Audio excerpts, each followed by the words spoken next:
In this video, I'm going to talk to you about the three biggest lessons I learned from a breakup so that if you're going through a breakup yourself, my intention is that you find some kind of inspiration or hope that would help you navigate this challenging time of your life with grace. Please remember, if you're going through a breakup right now, I want you to remember that this is not going to last. This pain that you're feeling right now is not going to here to stay. This too shall pass, and there are going to be times when you look back and you feel grateful that you have been through this experience. And so the lessons that we get from an experience like this lasts a lifetime, but the pain never stays. So let's get right into it. So the first lesson that I learned from a breakup is that it's okay to let relationships that are not working and that are not serving us, to let it go. I used to feel sad when relationships came to an end in the past. I used to feel the urge to,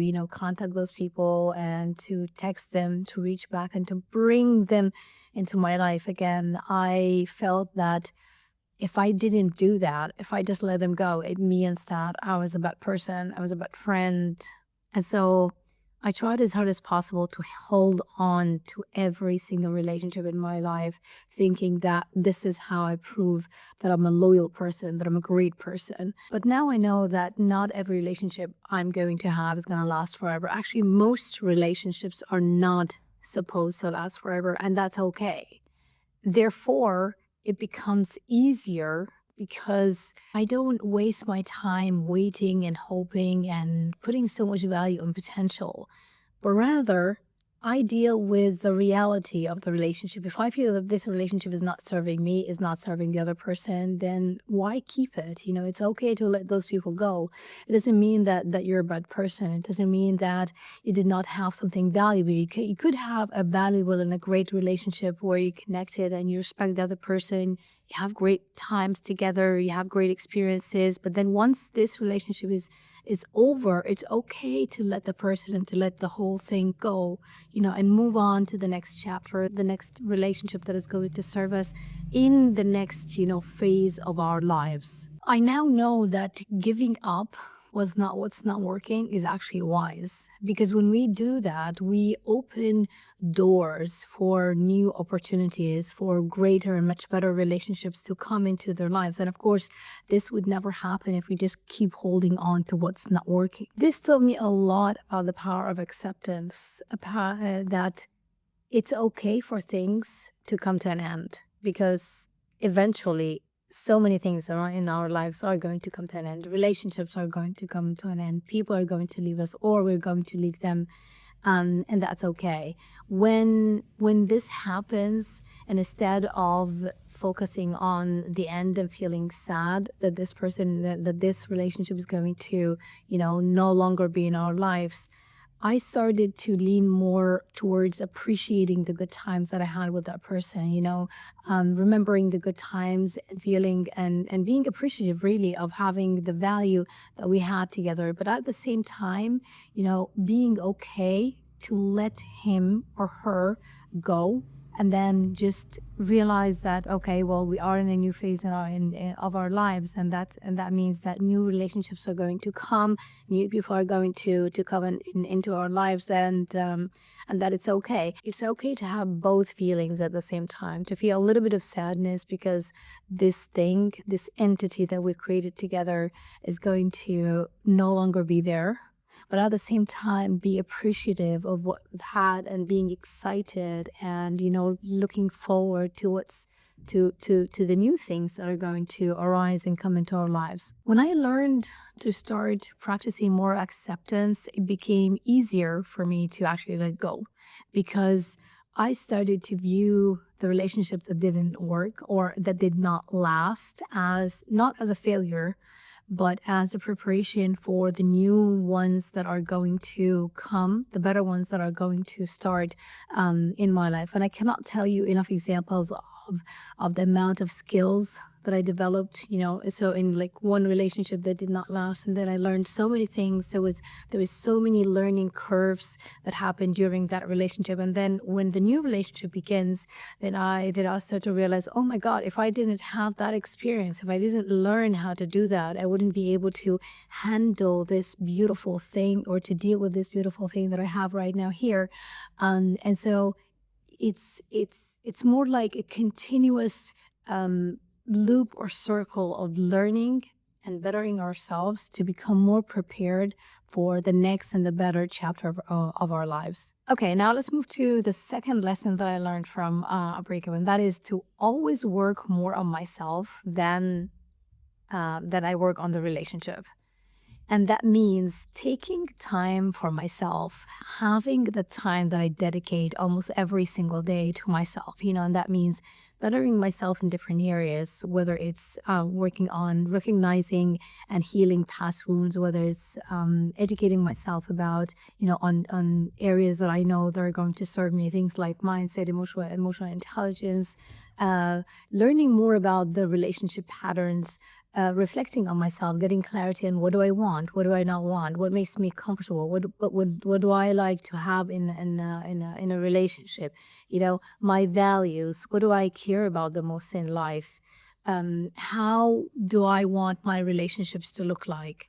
Yes, taking the time to work on myself reflects on the quality of the relationships that I have. And it also means that I'm going to have better ability to choose to be selective of the people that I have relationships with. If I had taken the time in the past to actually do that, to work on myself more than I work on the relationship, I would have probably saved myself a lot of wasted time and energy with the wrong person in the wrong relationship, because I would have recognized way earlier that, okay, this is not working, this is not for me, it's not serving me, it's not serving him. And I would have been able to let him go, and instead of continuing trying to force things to happen that eventually I know they were never meant to be. And so now I know that the best investment that I could ever make in my life is to invest in myself, is to invest in work on myself, whether it's business, whether it's career, whether it's relationships in general or love relationships.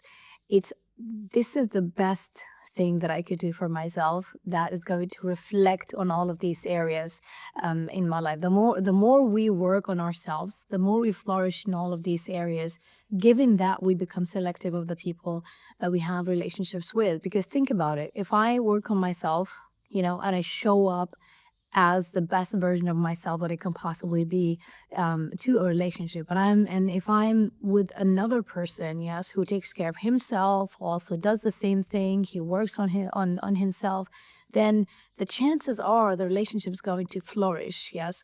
But if I try to force things to happen on the relationship without taking the autonomy, without being responsible of what's going on inside of myself first, then I don't think the relationship is going to work, because then we get into all kinds of unhealthy patterns, things like blaming, pointing fingers, trying to wait for the other person to change, thinking that there's something wrong with them, whereas in reality, we're not taking the time to reflect on what do we bring to the table. So now let's move on to the third one, and that is to get clarity on what do I want in a relationship. I can't stress this lesson strong enough, because clarity is the foundation for, I think, all kinds of transformation that we create in our lives.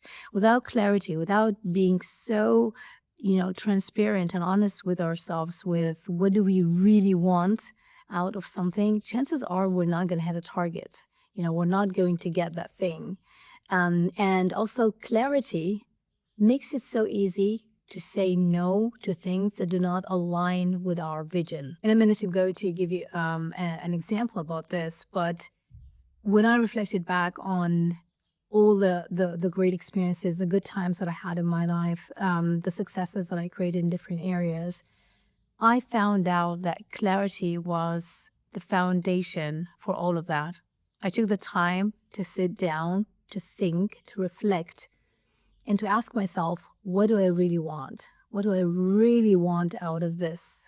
Whether it's experience, whether it's a vision, an outcome, a goal. I took the time to think about it, to write it down, and to get super clear on it, because without this, it means that we don't have a compass, we don't have a north star that is guiding our every action, our every decision, and the habits, the way we show up to ourselves and to that thing that we want to create. Now, what does having clarity in a relationship look like? So, for example, let's say that I want kids in a long-term relationship, and if I'm getting to know this person and we're starting to talk to get to know each other, and then I find out that he does not want kids. The past version of me, what she would have done is that she would have tried to talk him into, having kids. I would just give him all kinds of great reasons why having kids it's such an amazing thing, not only for ourselves, but also for humanity and all of that. I would have tried to sell him into my vision, into my desire, into what I want. I used to exert so much effort into trying to make things happen, forcing things to happen that clearly were never going to happen because the other person I was completely on a different frequency. And that meant that I used to waste a lot of time, a lot of energy, a lot of focus directed in the wrong place, because clearly this person does not want what I want. It baffles me how simple things are. They seem to me right now, but back in the days, in the past, I used to make, they were very, very complicated. Decision making was such a difficult process for me in the past. I struggled a lot with making decisions in the past because I lacked that thing that I was talking about a couple of minutes ago, and that is clarity. When we're not clear, we can't make decisions easily. We struggle. There are so many conflicts because we're not sure which direction should we be moving in. The present version of me, what she would do in a situation like this is that she would, first of all, appreciate what this person shared with me. I would tell him how much I respect what he wants, but I would, of course, very respectfully share with him that having kids in a long-term relationship is something very important for me. And since this is not something that he wants, then it would not be wise to continue to get to know each other. Things right now are so easy to navigate, really easy to navigate, because there is no inner conflict anymore. Now I would be more comfortable letting this person go to find the person that is aligned with what he wants, whereas I go and find someone who is already interested in what I want. And there is so much peace that comes with this. I can't tell you how peaceful it is. Of course, I'm sure you've had the experience before. And that's why clarity makes the decision-making process simple, easy, and drama-free. Like, I can't tell you. I can't recommend it strong enough. So to get clear on what do we really want in the first place. And again, if you are going through this experience right now, I just want to remind you that it's going to be okay, and that this could actually be the beginning of a great and a beautiful new chapter in your life. And if you like what I shared in this video, why don't you go ahead and watch the next video coming up over here. And I'll see you up in the next one. Thank you for watching.